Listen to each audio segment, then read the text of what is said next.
we talked about the property sector, etc., to kick off with Chris. Now I think we're looking at a bit of change now. So it's great to be able to ask Jennifer up onto the stage, Jennifer Bryan, who AB Change Consultancy. And Jennifer is going to be talking about adopting foresight into people-centric change. So before I take up all of Jennifer's speaking slot, Jennifer, would you like to come up on stage? Thank you.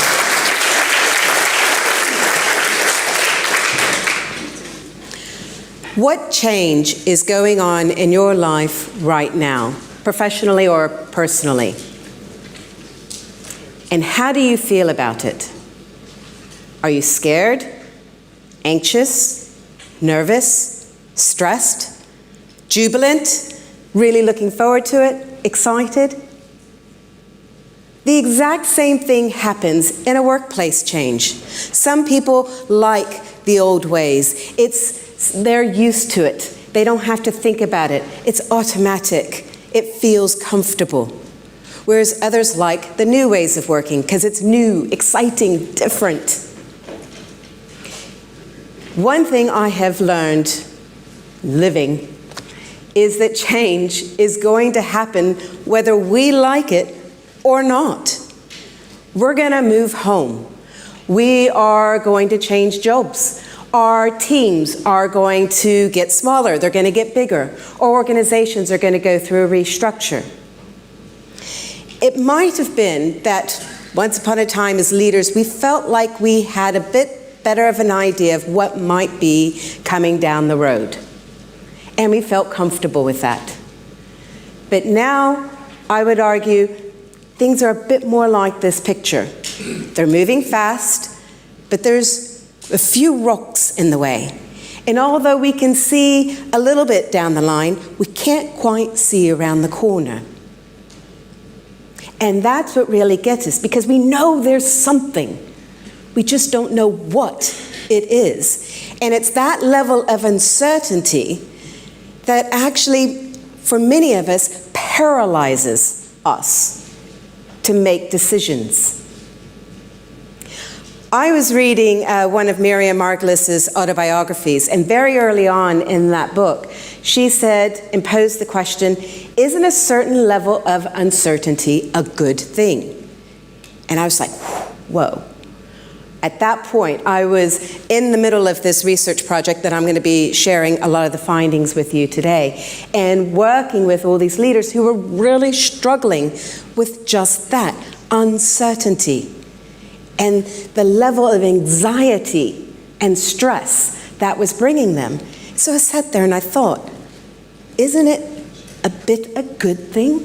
And I was like, yeah, actually, it is. Because I don't know about you, but I certainly don't want to know everything that's going to happen in my life or my loved one's life in every moment of the day or years.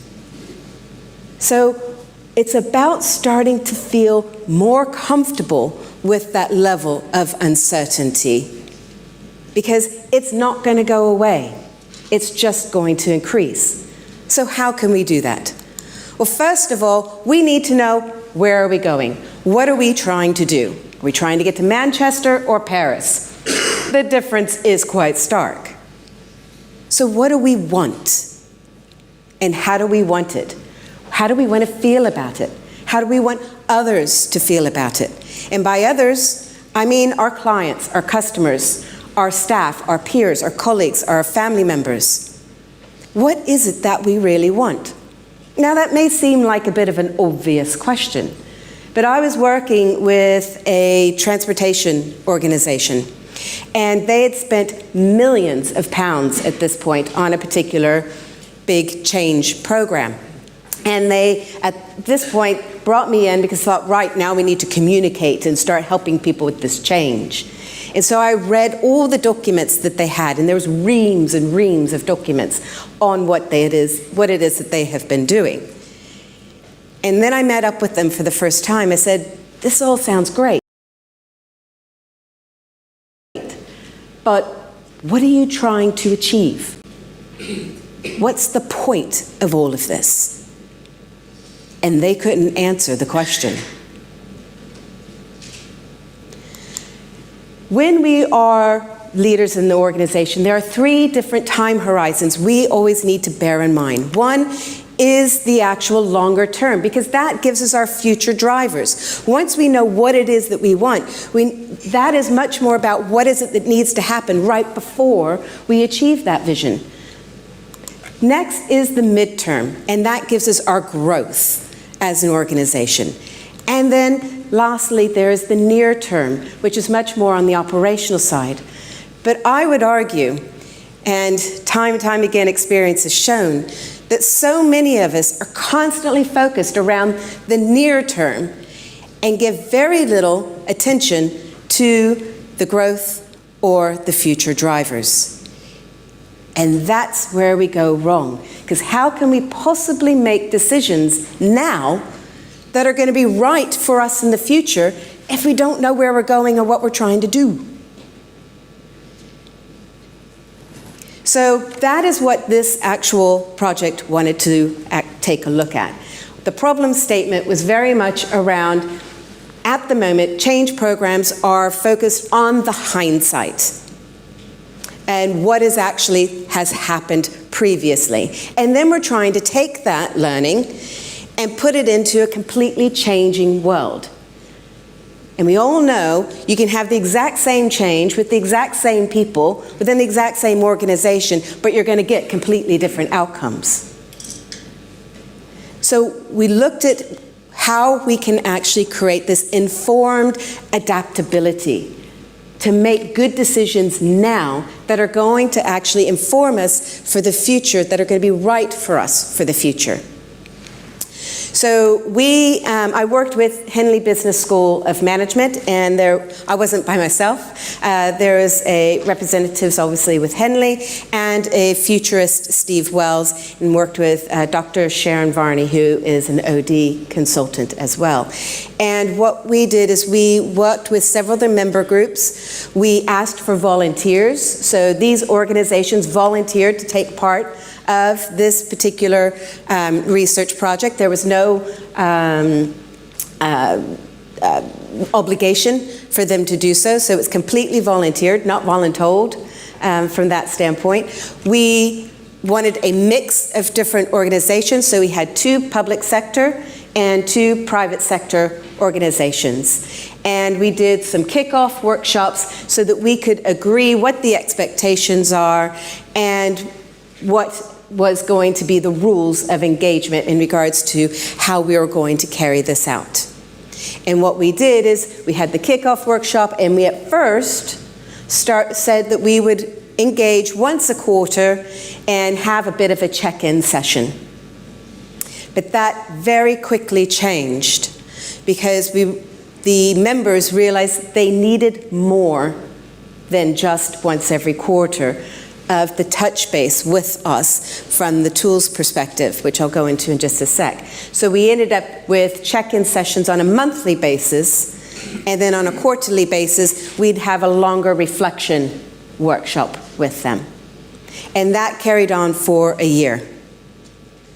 And that was from December of 2021, which is when the kickoff happened, and we finished it off December of last year, 22.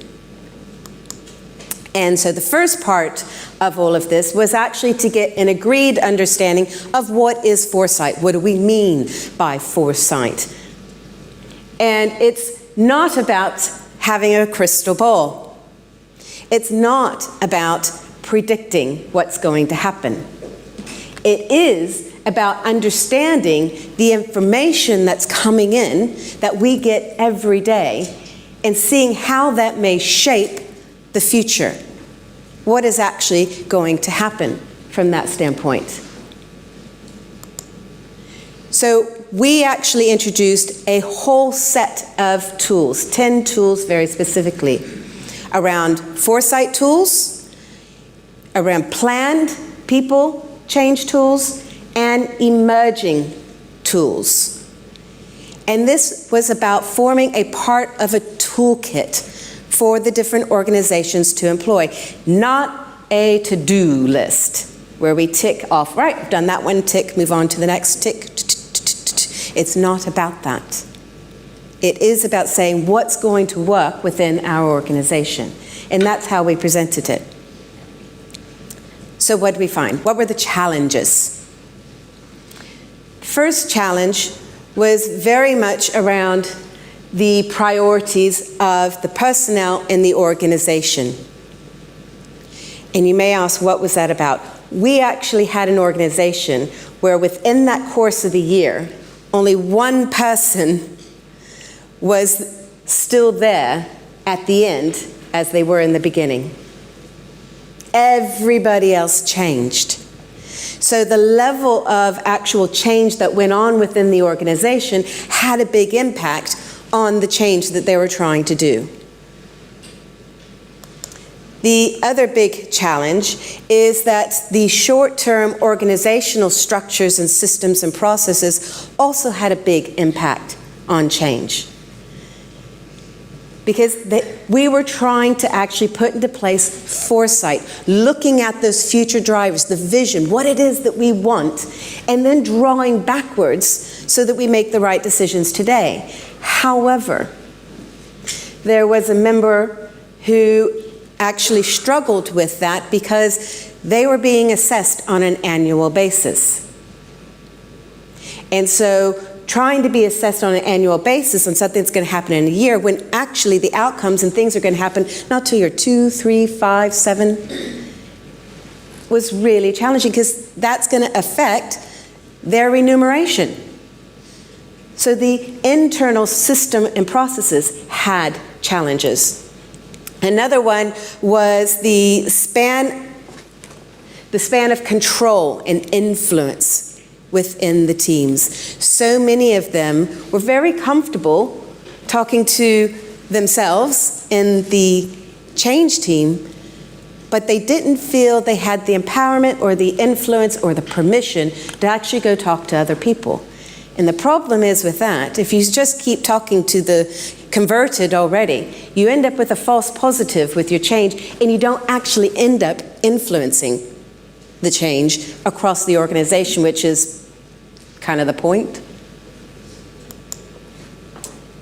Another one is there is very much a focus on the here and now, on the products and services of what's going on. And the thing is, wasn't a lot of focus about what is it that's going to need to change for people really quite soon as a result. So the big questions are, who are we and where are we going? That vision, what do we want? And then lastly, and this was a big one, and I have to admit, it was a real bugbear for me, and I had to learn to be very quiet as a researcher, which people who know me know I struggle with on a daily basis. And that is that people would choose many times what would be considered really the easy tools, rather than actually try and push themselves forward. Chris was talking earlier about how we actually need to go beyond and be bold. When we're looking at change and when we actually want to plan and change for the future, make the right decisions now, we can't just do what's easy. We've got to go a bit outside of ourselves and take a look at those other different challenging elements.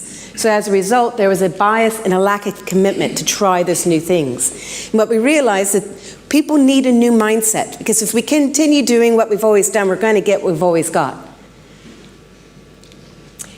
By 2027, McKinsey reported, in the same report that Chris talked about, that 75% of the organizations back in 2018 are no longer going to, that were listed on the Standard & Poor Index, are no longer going to exist by 2027. They will go bankrupt, be bought out, or die. So, call to action, repeating Chris's call to action, we've got to start doing something now. We can't keep putting it off. We need a different mindset. We need to look at the internal organizational DNA and how that may be helping and hindering us with the change. So the conclusions. The members felt it really helped aid the conversations going on within the organization. Starting to talk about this actually helped just getting it off the table and start discussing it. The other one is it really helped highlight those unspeakables, those things people think about but they don't actually say. And utilizing the tools helped bring that to the fore. The other is it started to create a much fuller picture of what's going on. Starting to take a look at what else is happening. What are all the influencing elements that are going on that actually we have no control over? Like the politics between countries. That has an impact on us. Legislation has an impact on us. It determines sometimes we start doing things one way and now we've got to do it completely differently. So it gave us that ability to do so, get that fuller picture. It helps us make decisions because we now understand all the different elements that are going on. So in order for us to be really futures literate, we need to start actually engage with it deliberately rather than passively. We need to use a range of methods to get to know and shape the future. And we need to practice, practice, practice, practice, practice, practice. Because it's going to feel challenging. It's going to feel uncomfortable at first. But the more we do it, the easier and the better it will get. So when it comes to leading change with foresight, it's about utilizing the holistic approach. And some people have heard me talk about that before. So I'm not going to go into huge detail about it, but it's about having that outside in and inside out perspective, looking at all the different influencing factors, like the politics internally and externally, like legislation, systems, processes, teams, people. Do we have the capability? Do we have the capability spread across the organization and we need to bring it into one place? Do we need to go and get that capability? Do we have the right systems and processes that are going to help us, or actually are they going to hinder us? The right culture, is that in place?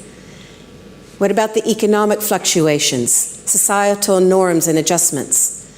That helps us actually start to understand the fuller picture. Start to notice, take a look. What do you see? What are you hearing? And not just what people are saying, but what are they not saying?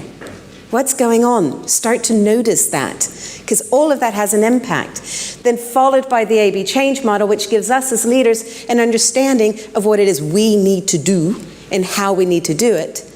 And utilizing what I call the in-person and mind approach, which is that person who is the furthest away from the decision-making room. What are they thinking? What are they feeling right now about life? Much less potentially about the change. What's going on for them? Very, very short story, promise. And that is when I was working for an organization on a technology transformation. When I came on board, we were told there was a fear of technology. But when I went to the very first pilot session and to the friendlies, people who were really up for it, I noticed actually they didn't want to press the on button of the new device. And that's when I realized there wasn't a fear of technology in the organization. There was a phobia of technology in the organization, which is a totally different thing. And I had to understand, how am I going to help people who have a phobia, who don't want to actually press the on button on a new device? So I thought about my own phobia, which, long story short, and you can ask me later, is about rats. And there's a poltergeist reason why. But I thought, if there was a rat in this glassed meeting room, which is right by where I sat with the team, there is no way I would be on that floor, much less sitting where I would normally sit with everyone. So I started to think, what would it take for me to get to that spot, to be comfortable sitting outside that office with a rat in it? A heck of a lot of time, that's for sure. But it wouldn't happen overnight. It would be a phased approach. And that's what I realized what we needed to do for these people who had a phobia of technology. Using that in-person and mind approach is understanding where they're coming from and create a phased approach that would give them time to actually get used to the concept, the idea, before they actually have to start touching it. Edward de Bono says you can analyze the past, but you need to design for the future, because change is about people, not rocket science. Thank you very much, everybody. I'd be happy to take your questions.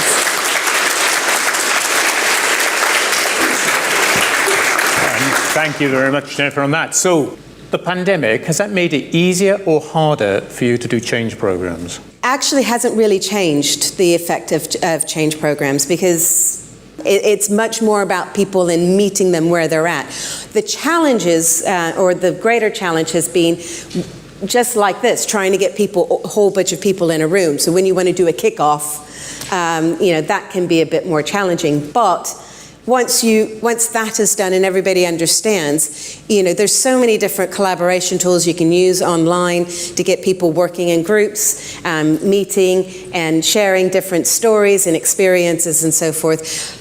However, you've got to be the type of person that really brings people out in the organization. If you've got 50 people on a call, the chances of you actually really touching each of those individuals is more challenging on a screen. And more often than not, they're doing what Kay and I started to write the other day, which is they're multitasking, and they probably won't have the camera on, or if they do have the camera, but you can see them doing this and this and this.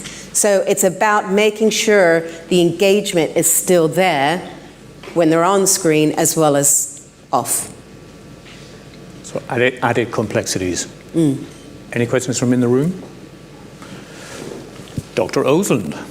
I forget who came up with this kind of communications model, which was around you have people, big concept people, process people, and data people. And their kind of whole world revolves around, that's how they think of the world in those terms. And one might argue that a lot of facilities managers, people in the workplace industry, are process-led, data-driven. How do you convince them to be more people, and realise that that project, that workplace project, is about people, not about furniture and space? I think it's about taking some of the lessons from Simone's books. So if you don't know, it's Simone Finton Jarvis. And that is, it's about being human. Many of us will meet up at a coffee bar with friends and family, colleagues and peers and so forth. We'll go to the bar, we'll go to the restaurants, whatever it may be. But it's just having that human connection with people, rather than hiding behind numbers and data. It's actually just treat everybody as human. They're not going to bite your head off. and chances are they're not going to start crawling at you like a cat will. It's just about meeting up with them as a person and say, hey, how's it going? That is the danger of working from home when the cat comes up and does claw a lot. I'm allergic, so I don't have that problem. All right. Any other questions in the room? Hi, Jennifer. Hello. I really, really like the points that you were raising about setting that vision for the future and bringing your sort of clients and customers along for that, whilst sort of baking in that you can't over-engineer or over-predict what that might look like.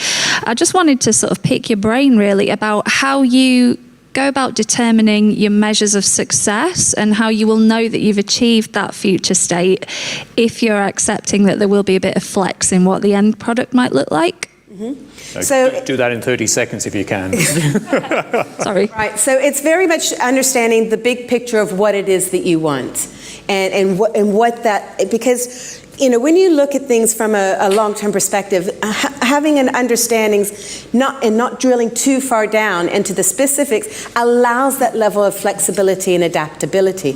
Where we get hung up many times when we're looking at a much more future vision of what it is we'll say, oh, we want to be the #1 consulting firm across the globe. Well, what does that mean?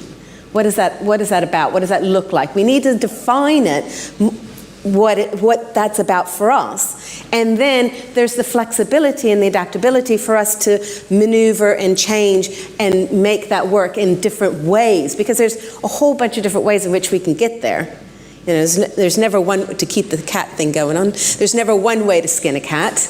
Yeah, it's about having that adaptability, but having the idea of where it is we're trying to go, and realize, right, at this point we might go from A to B to C, and then we go, ooh, actually now I have to go over to G and H, and then back to D, and that's fine. But if we are really fixed and rigid in our systems and processes, then it's a real challenge to go to G and H, and then back to D again. Splendid stuff. Yeah. So we have, is it a very quick question at the back? Sorry, thank you again for your presentation. That was brilliant. Thinking about ADKAR as a methodology for change and how sequential that is, what are the kind of challenges that you've experienced where people get a lot of comfort from those tick lists, kind of we've done this and then we move to this, as opposed to applying a toolkit methodology? And how do you overcome those challenges? Because I think people do get a lot of comfort from moving through the sequences, especially if change isn't every day.